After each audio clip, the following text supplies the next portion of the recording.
Ya, pemirsa, juru bicara Mahkamah Konstitusi menyatakan setidaknya sudah ada 5 amicus curiae yang diterima Mahkamah Konstitusi. Ya, pendaftaran amicus curiae pada sidang PHPU 2024 ini menjadi yang terbanyak dalam sejarah pemilihan presiden di Indonesia.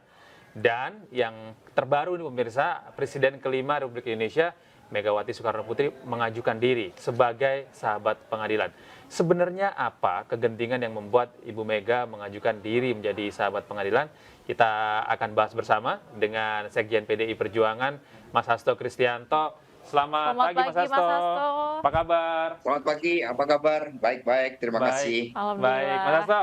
Ini kita tahu bahwa di saat-saat terakhir, sembari kita menunggu putusan sidang MK ini, Bu Mega mengajukan diri sebagai amicus curiae atau sahabat pengadilan, begitu ya, Mas Hasto. Nah, ini sebagai seorang sahabat, apa yang ingin diajukan kepada Mahkamah Konstitusi ini? Ya, sebenarnya ini adalah suara nurani dari Ibu Megawati Soekarno Putri yang dikontemplasikan oleh beliau dengan melihat praktek-praktek demokrasi yang beliau sebut sebagai kegelapan dalam demokrasi akibat abuse of power yang dilakukan oleh Presiden Jokowi, yang seharusnya beliau membangun legacy agar pemilu bisa berjalan dengan demokratis, jujur, dan adil. Tetapi terjadi suatu evolusi di dalam kecurangan pemilu, di mana pemilu 2024 ini merupakan perpaduan sempurna dari kecurangan-kecurangan yang dilakukan sebelumnya bersifat akumulatif. Karena itulah Ibu Mega dengan legitimasi moral dan juga rekam jejak demokrasi ketika berhadapan dengan rejim yang sangat otoriter, 32 tahun Orde Baru, sampai kantor PDI dibakar, kemudian tindak kekerasan, maka kemudian Ibu Mega menyuarakan seluruh getaran perasaannya. Ya. Saya bahkan ketika membacakan tulisan tangan dari Ibu Megawati Soekarno Putri yang mengingatkan kembali spirit dari Ibu Raden Ajeng Kartini, habis gelap terbitlah terang, saya pun ikut tergetar.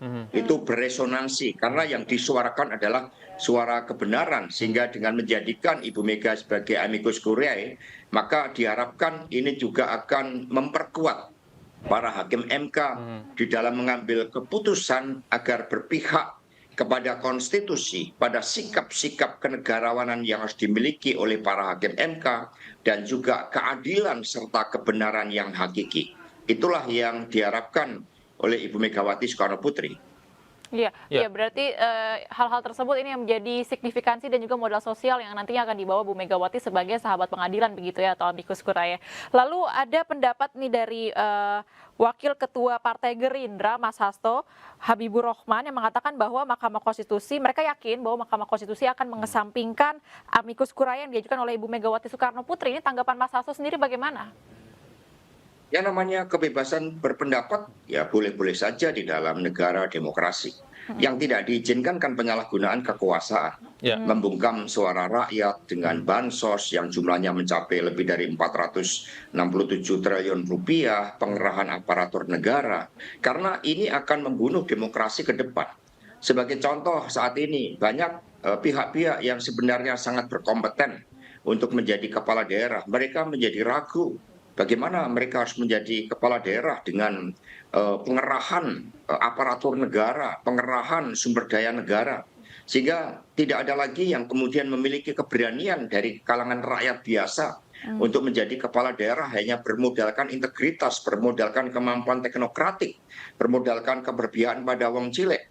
Saya kemarin bertemu sama Rano Karno yang banyak disuarakan oleh masyarakat Banten untuk juga maju, tetapi pemikirannya sama. Bagaimana mereka memastikan bahwa demokrasi benar-benar jujur dan adil ketika praktek-praktek money politik, pengerahan aparatur negara, intimidasi itu dilakukan. Bahkan Bupati Banyuwangi yang merupakan istri Pak Abdullah Aswar Anas, dia sosok yang baik, sosok yang turun ke bawah, tinggal bersama rakyat. Tetapi karena mendukung Ganjar Mahfud, lalu kemudian diintimidasi, dipanggil oleh Polda Jawa Timur selama 6 jam, dicari-cari kesalahannya. Dan di dalam pengantar ini adalah masalah politik. Ini menjadi suatu persoalan. Ibu Koni Rahakundini yang mencoba memperjuangkan kebenaran di dalam demokrasi, kini mendapat surat panggilan dari Polri, yang seharusnya Polri lebih mengusut persoalan-persoalan terkait dengan ketidakadilan pemilu, bukannya malah berpihak kepada keluarga dari Presiden Jokowi. Karena Polri ini disumpah untuk setia pada merah putih, setia pada Pancasila, setia pada bangsa dan negara dengan menegakkan hukum. Kami sangat mendambakan Polri seperti di Singapura, di mana hukum ditegakkan, supremasi hukum ditinggikan. Sekarang law enforcement menghadapi suatu persoalan yang sangat serius, meritokrasi, menghadapi ancaman nepotisme. Apakah hal itu kemudian dibiarkan? Maka Ibu Mega dalam kapasitas sebagai warga negara Indonesia menyuarakan kebenaran itu. Dan kami tidak intervensi terhadap hakim Mahkamah Konstitusi. Kami mengingatkan bahwa berdasarkan konstitusi, para hakim harus memiliki sikap kenegarawanan, mengedepankan kepentingan bangsa dan negara, dan persoalan ini bermula dari penyelesaian persoalan nomor 90 ketika ada ketua MK nonaktif yang kemudian dikenakan tindakan pelanggaran etik berat, Saudara Anwar Usman, yang karena hubungan kekeluargaan dengan Mas Gibran kemudian menyalahgunakan hukum. Ada intervensi kekuasaan dari istana. Apakah ini semua dibiarkan ketika demokrasi ke depan tidak ada artinya lagi, dan semua pengerahan kecurangan-kecurangan masif yang didukung oleh negara yang seharusnya berpihak kepada kepentingan rakyat? Mas Hasto, ini kan merupakan laporan amicus curiae terbanyak dalam sejarah Pilpres di Indonesia ya. Nah, ini Bu Mega ini tercatat menjadi yang kelima. Nah, kita tahan terlebih dahulu untuk menuju gedung Mahkamah Konstitusi, Mas Hasto, karena di sana rupanya ada laporan amicus curiae yang terbaru nih, Mas Hasto. Sudah ada rekan kami di sana, Galuh. Selamat pagi. Pagi Gede. Ya, Galuh, ya. Bagaimana informasi di sana? Apakah benar ada pendaftaran amicus curiae terbaru? Ya, benar bahwa tadi sekitar pukul 9 lewat 50 menit ada dari Indonesia American Lawyer Association atau IALA yang mengajukan amicus curiae maksud kami ke gedung Mahkamah Konstitusi yang disampaikan oleh wakil dari IALA yaitu Birawa. Dalam beberapa poin yang disampaikan bahwa mereka menyampaikan atau menuntut kepada Mahkamah Konstitusi agar bisa memberikan keputusan dalam sengketa Pilpres 2024 ini, yaitu keputusan yang adil, mengandung asas kebermanfaatan dan juga mengandung kepastian hukum agar tidak mencederai kepercayaan rakyat yang ada di wilayah Amerika Serikat. Maksud kami adalah rakyat Indonesia yang berada di wilayah Amerika Serikat yang menjadi bagian dari proses pemilu 2024 juga dalam kurun waktu ini. Dan beberapa poin diantaranya mereka menyampaikan ada beberapa kecurangan yang menjadi sorotan dalam penyampaian pendapat kepada pengadilan ini, yaitu diantaranya adalah kecurangan berkaitan dengan surat suara yang sudah tercoblos terlebih dahulu dan kemudian surat suara yang diberikan di luar jadwal yang seharusnya, dan hal-hal ini kemudian memberikan kebingungan bagi masyarakat Indonesia yang ada di wilayah Amerika Serikat dan akan menjadikan hal-hal yang patut untuk disoroti oleh pihak Mahkamah Konstitusi. Dan sebagai informasi pula bahwa amicus curiae ini disebut sebagai salah satu amicus curiae yang unik karena dikirimkan dari wilayah Amerika Serikat yaitu sejauh 16.000 km dari gedung Mahkamah Konstitusi dan sudah digodok melalui sejumlah pembahasan, melalui sebuah diskusi sehingga diberikanlah amicus curiae ini kepada Mahkamah Konstitusi. Iya. Gede dan Baby. Baik, terima kasih Pandu. Kita kembali ke Mas Hasto. Mas Hasto? Ya. Mas Hasto, ini terbaru ada pendaftaran amicus curiae 16.000 km dari Indonesia, dari NB Pamansam yang melakukan adanya bentuk-bentuk kecurangan yang patut untuk dijadikan pertimbangan ketika Mahkamah Konstitusi nantinya membacakan putusannya. Nah, ini menjadi catatan dalam sejarah bahwa ini amicus curiae yang terbanyak dalam sejarah Pilpres di Republik ini, Mas Hasto. Kalau Anda melihat kondisi seperti ini, apa yang sebenarnya terjadi? Jadi menggambarkan suara rakyat, menggambarkan bagaimana pemilu 2024 menciptakan begitu banyak anomali. Kalau dari Amerika Serikat juga warga Indonesia menjadikan dirinya sebagai amicus curiae, maka mereka melihat bagaimana suara Ganjar Mahfud di luar negeri hampir seluruhnya menang berdasarkan exit poll. Kemudian kecuali di Arab Saudi dimenangkan oleh Pak Anies. Dan kemudian mereka melihat anomali itu.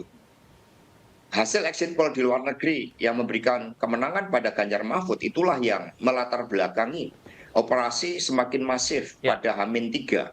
Sehingga terjadi politik, kemudian pengerahan aparatur dari negara. Begitu banyak kepala daerah kami yang diperiksa. Kalau istri dari Pak Anas, ya menteri saja, sampai diperiksa 6 jam. Bagaimana bupati kepala daerah yang lain? Pak Koster ketika berjuang bagi 03, sekitar 10 hari sebelum pemilu dipanggil oleh Polda. Wali Kota Semarang dipanggil oleh polisi, diberikan suatu tekanan-tekanan. Jadi polisi oleh oknum-oknumnya tidak lagi berpihak pada kepentingan merah putih, pada penegakan hukum. Maka kita tidak heran kalau muncul banyak kasus-kasus korupsi, tambang liar, kemudian ya berbagai bentuk pelanggaran hukum, premanisme, kemudian pungutan liar. Ini menunjukkan bahwa demokrasi kita turun ke titik nadir dan saat ini kita menghadapi ancaman yang sangat serius, ancaman geopolitik, perang antara Iran sama Israel, melemahnya rupiah kita, ini harus diwaspadai. Kami sangat sedih ketika negara sedang berjuang untuk kepentingan rakyatnya, tetapi Presiden Jokowi lebih asik memikirkan keluarganya. Ini yang menjadi kontradiksi pokok, sehingga amicus curiae yang disampaikan termasuk dari Amerika Serikat itu menunjukkan perhatian yang begitu serius, rasa cinta terhadap demokrasi, terhadap kedaulatan rakyat, karena demokrasi tidak akan terjadi tanpa pemilu yang jurdil, dan ini akan membunuh kita. Mengapa Singapura bisa lebih hebat? Mereka hanya mengandalkan supremasi hukum dan meritokrasi. Dua-duanya kini dirusak pada era pemerintahan Pak Jokowi ini, sehingga menjadi pejabat negara yang menjadi Kasau, yang menjadi Panglima TNI, Kapolri harus memiliki kedekatan emosional karena pernah tugas di Solo. Mas Hasto, kalau kita melihat bahwa ini Anda melihat ada penurunan indeks demokrasi, salah satunya ditunjukkan dengan adanya amicus curiae yang semakin banyak. Ini kita juga akan menghadapi pilkada. Ya, bagaimana Anda melihat pilkada ini dengan adanya berbagai bentuk kecurangan yang terjadi di Pilpres dan Pileg ini? Apakah nanti itu juga berpengaruh? Karena dari indikasi yang kami tangkap, ini akan menggerus orang-orang baik untuk berani berkontestasi. Karena mereka yang tidak punya modal yang kuat dalam pengertian kapital, dalam pengertian dana, mereka yang tidak mendapatkan akses ke kekuasaan akan berpikir ulang untuk maju karena kecurangan pemilu cenderung direplikasi. Mas Rano Karno misalnya dalam pilgub yang lalu, dari 8 kabupaten kota di Banten, beliau menang 6. Kalah 2 karena praktek money politik yang masif. Ini kan kemudian direplikasi di tingkat nasional. Kalau dulu Jaksa Agung dipakai ya oleh partai tertentu, dijadikan sebagai suatu instrumen. Lalu kemarin juga instrumen-instrumen hukum, Polri, KPK, kemudian kejaksaan. Ini kan faktanya begitu banyak yang sudah terungkap ke publik. Kepala desa diintervensi tiba-tiba dari kepolisian meminta dana pertanggungjawaban desa. Kalau di Sukoharjo kepala desa ada yang dikasih 200 juta rupiah untuk mendukung pasangan 02. Apakah pilkada kemudian hal itu tidak akan direplikasi? Inilah yang ancaman kegelapan di dalam demokrasi menjadi nyata, sehingga akan menggerus minat orang-orang untuk berkontestasi di dalam pilkada. Ini yang sangat kami khawatirkan. Padahal dulu ketika Pak Jokowi kami calonkan dari bawah, itu merepresentasikan bahwa ada rakyat biasa, ya tukang kayu, yang kemudian bisa menjadi pemimpin di tingkat nasional, tetapi kemudian kekuasaan bisa merubah segalanya. Iya. Mas Hasto, kita ketahui bahwa yang tadi seperti Gede katakan ya, bahwa di Pilpres kali ini pendaftaran amicus curiae adalah yang terbanyak. Bahkan MK juga menyatakan di Pilpres-Pilpres sebelumnya nggak ada bahkan ya. Dan tahun ini Pilpres ini ada dan banyak begitu. Apakah ini juga menjadi gambaran kegelisahan terutama dari Ibu Megawati Soekarno Putri ya, terkait dengan masalah-masalah yuridis yang terjadi dalam Pilpres tahun ini. Dan menurut Mas Hasto sendiri ini, apakah amicus curiae nantinya bisa memiliki peran penting dalam keputusan MK, karena ini akhirnya menjadi momen di mana MK bisa mengembalikan kepercayaan publik kembali dari apa yang terjadi, yang kita lihat sendiri, masyarakat lihat dalam Pilpres 2024. Ya, itu yang kami harapkan. Sehingga kalau kita mencermati tulisan tangan dari Ibu Mega, rakyat Indonesia yang tercinta, marilah kita berdoa semoga ketok palu Mahkamah Konstitusi bukan merupakan palu godam, melainkan palu emas, seperti kata Ibu Kartini, habis gelap terbitlah terang. Ini kan penuh getaran spiritual. Dan kalau kita lihat banyaknya amicus curiae tadi, meskipun di dalam amicus curiae itu juga banyak komponennya. Misalnya ada guru-guru besar, ada seniman, ini jumlahnya ratusan di dalamnya. Sehingga mereka yang berpikir waras, mereka yang punya hati nurani, melihat kegelisahan, praktek-praktek kekuasaan yang menggunakan sumber daya negara dan alat-alat negara. Ini taruhannya adalah masa depan bangsa. Ketika awal Orde Baru berkuasa, kemudian dilakukan pemilu tahun 71, saat itu kecurangan masif dilakukan. Bahkan ABRI menjadi mesin politik yang digerakkan dengan intimidasi, rakyat ada yang dibunuh, kekerasan terjadi secara masif. Meskipun narasi yang dibangun, kita ingin melakukan modernisasi untuk mengejar ketertinggalan terhadap Jepang. Tetapi akhirnya kita semakin tertinggal, termasuk dengan Singapura. Mengapa itu terjadi? Karena tidak ada supremasi hukum, tidak ada meritokrasi. Singapura tidak punya sumber daya alam yang sehebat Indonesia. Luasnya hanya sepersekian dari Jawa. Tetapi mampu membangun hegemoni bagi kawasan Asia. Mengapa?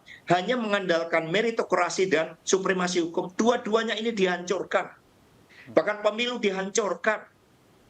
Kemana suara keadilan rakyat? Maka kami dengan berbagai bentuk konsekuensinya, meskipun kami diintimidasi, kami tetap melakukan perlawanan secara terukur. Karena ini adalah matinya demokrasi kita dan tidak akan ada ruang lagi bagi anak-anak bangsa yang punya integritas, punya kemampuan teknokratik, keberpihakan kepada rakyat untuk bisa terpilih. Karena praktek-praktek kecurangan itu akan direplikasi karena tiadanya law enforcement. Maka kami berharap Hakim MK tergugah spiritnya, nuraninya, sikap kenegarawanannya, agar titik-titik krusial yang membuat citra MK turun ke titik nadir di bawah kepemimpinan Paman Gibran, ini kemudian dapat dilakukan suatu recovery, sehingga MK kembali berwibawa, berkeadilan, punya marwah karena memperjuangkan suara rakyat itu. Baik, terima kasih banyak Mas Hasto atas informasinya dan kesempatannya hari ini bisa bergabung bersama kami di iNews Today. Selamat siang, selamat beraktivitas, sehat selalu. Selamat beraktivitas Mas Hasto, selamat sehat. Terima kasih. Terima kasih.